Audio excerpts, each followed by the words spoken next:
వేల పేర్లు ఇప్పటి వరకు ఈ కేసులో ఉన్నాయి. అంటే జగన్ వీళ్ళు కాకుండా ఇప్పుడు సజ్జల రామకృష్ణారెడ్డి మనకు తెలుసు, ఆయన సకల శాఖ మంత్రిగా జగన్తో ఉన్నాడు. సో ఆయన కూడా ఇప్పుడు ఇన్వాల్వ్ అయినట్టుగా వచ్చింది. కొత్తగా ఏమొచ్చిందంటే ఆడిట్ రిపోర్ట్ వచ్చింది, ఎక్సైజ్ శాఖకు సంబంధించి ఆడిట్ రిపోర్టు. ఆడిట్ రిపోర్ట్లో ఏముందనేది ముందుగా మనం చెప్పుకుందాం. ఆడిట్ రిపోర్ట్లో ఏముందంటే 16,000 కోట్ల అవినీతి జరిగిందనే దానికి ఆధారాలు ఈ ఆడిట్ రిపోర్ట్లు ఉన్నాయి. మొత్తం 1,00,000 కోట్లు కాదు ఈ ఆడిట్ రిపోర్ట్ వచ్చి, దీని వరకే, అదేం కంప్లీట్ ఇన్వెస్టిగేషన్ కాదు. ఎక్సైజ్ శాఖలో ఎటువంటి ఇర్రెగ్యులారిటీస్ చోటు చేసుకున్నాయి అనేది ఆడిట్ రిపోర్ట్ చెప్తుంది. అందులో వాళ్ళు చెప్తున్నది ఏమంటే సజ్జల బంధువు సంబంధించిన ఒక కంపెనీ విశిష్ట బిజినెస్ సొల్యూషన్స్ ప్రైవేట్ లిమిటెడ్ అనే కంపెనీ అవినీతికి పాల్పడింది. దీంట్లోనే మామూలుగా ఏంటంటే ఎక్సైజ్ శాఖ ఢిల్లీకి సంబంధించిన TCIL అనే ఒక సంస్థతో సాఫ్ట్వేర్ ప్రోగ్రామింగ్ మెయింటెనెన్స్ వాటికి సంబంధించి ఒక ఒప్పందం చేసుకుంది. అక్కడ TCL నుంచి సబ్ కాంట్రాక్టు ఈ విశిష్ట బిజినెస్ ప్రైవేట్ లిమిటెడ్ వాళ్ళు చేసుకున్నారు సబ్ కాంట్రాక్ట్గా.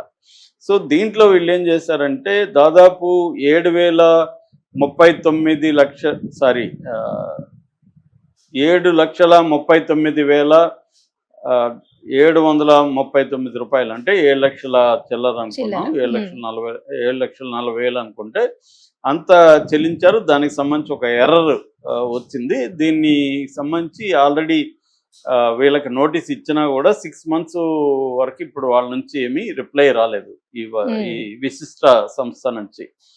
సో దీనికి వీళ్ళు చెప్తున్నది ఏంటంటే అదే ఒక ప్రధానమైంది, అంటే సజ్జల బంధువులకు సంబంధించి 7 లక్షల రూపాయలు మిస్యూజ్ అయింది అనేది ఒకటి. రెండవది జగన్ని అంటే జగన్కి ప్రకటనలు మామూలుగా అయితే information and public relations I&PR అంటారు డిపార్ట్మెంట్, దాని పర్మిషన్తోనే వేరే డిపార్ట్మెంట్స్ పబ్లిసిటీ చేయాలి. వాళ్ళకి ఇస్తే వాళ్ళు చేస్తారనమాట. పబ్లిసిటీ రంగం అది, ప్రసార. సో దాన్ని వాళ్ళ పర్మిషన్ లేకుండా వీళ్ళు ఏం చేస్తారంటే 3,15,00,000 విలువైన ప్రకటనలు ఇచ్చారు. సో ఈ ప్రకటనలు ఇవ్వడం అనేది రూల్ని బ్రేక్ చేశారనేది కూడా ఈ ఆడిట్ రిపోర్ట్ చెప్తుంది. అట్లాగే ఒక 71 లక్షలు పెట్టి ఎక్సైజ్ శాఖ నిధులు CCTVలు కొనుగోలు చేశారు. దానికి కూడా ఎటువంటి అనుమతులు లేవని చెప్తుంది. అట్లాగే బ్యాంకుల ద్వారా NCD రుణాలు అంటారు, NCD రుణాలు నాన్ కమర్షియల్ డిబెంచర్స్ అంటారు అనమాట. ఆ డిబెంచర్స్ రూపంలో 8,305 కోట్లు తీసుకున్నారని, అది కూడా ప్రొసీజరల్ ల్యాప్సెస్ అని. అట్లాగే 2022-23కి 1,500 కోట్లు ఇతర పనులకు చేసుకున్నారు, అది కూడా స్పెసిఫిక్గా లేదు.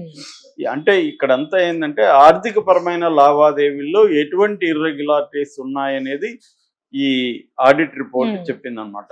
ఓవరాల్గా 16,000 కోట్ల అవినీతి జరిగినట్టుగా ఈ రిపోర్ట్లో తేలింది. ఇది ఏంటంటే నిధులు శాఖ మళ్ళాయని, ఈ శాఖ నుంచి వేరే వాటికి నిధులు మళ్ళీ అనేది ఆడిట్ రిపోర్టు. ఇది ఇప్పుడు సిట్కి గవర్నమెంట్కి సబ్మిట్ చేశారు.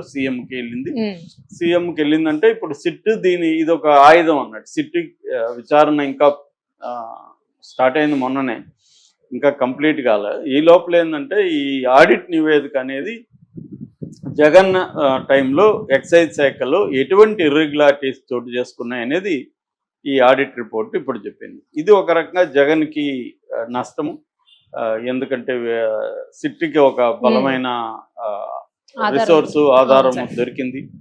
ఎందుకంటే ఆడిట్ అనేది డీటెయిల్గా చేసేవాళ్ళు, ప్రతి శాఖల్లో కూడా ఆడిటింగ్ జరుగుతాయి. ఆ శాఖల్లో ఎటువంటి ఇర్రెగ్యులారిటీస్ కావచ్చు, లేకపోతే కరప్షనల్ ప్రాక్టీసెస్ కావచ్చు, ఇవన్నీ ఏమేమి జరిగాయి అనేది చెప్తుంది. అలాగా ఇప్పుడు ఈ ఆడిట్ రిపోర్టు ఇప్పుడు బయటికి మీడియాకి లీక్ అయింది.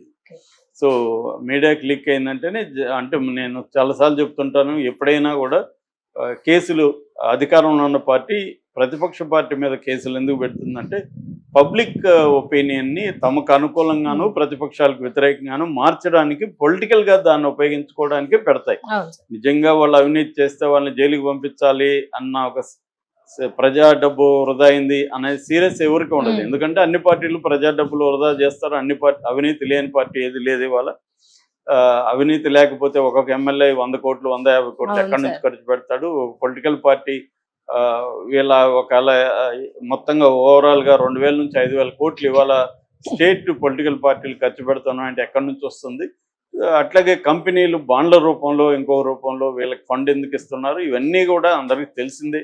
ఏ పొలిటికల్ పార్టీ కూడా కరప్ట్ కాని పొలిటికల్ పార్టీ వాళ్ళు ఏది లేదు. వ్యక్తులుగా కొంతమంది కరప్ట్ కాకుండా ఉండొచ్చు, కానీ పొలిటికల్ పార్టీలు అన్నీ కూడా కరప్ట్ ప్రాక్టీసెస్ చేసేవాళ్ళు. మనకు తెలిసి ఇక్కడైతే ఏ వ్యక్తులు కూడా ఎవరు కరప్ట్ కాని వాళ్ళు ఎవరు కనబడలేదు. అందరూ కరప్షన్లో ఉన్న వాళ్ళే. డిగ్రీస్ మాత్రమే తేడా ఉంటాయి. అతను 100 కోట్లు తింటే ఇతను 50 కోట్లు తిన్నాడు, 70 కోట్లు తిన్నాడు. వీళ్ళు ఎవరైనా మాట్లాడేవాళ్ళు ఇప్పుడు జగన్ తరఫున మాట్లాడి చంద్రబాబు కరప్ట్ అంటే మనం అడిగాం అనుకో, జగన్ చేయలేదంటే జగన్ ఇంత చేయలేదు సార్ అంటారు. అంత తప్ప అసలే జగన్ చేయలేడు అంటారు. అదే మాట వీళ్ళు కూడా అంతే, జగన్ లాగా చంద్రబాబు ఎప్పుడు అంత తినలేదు సార్.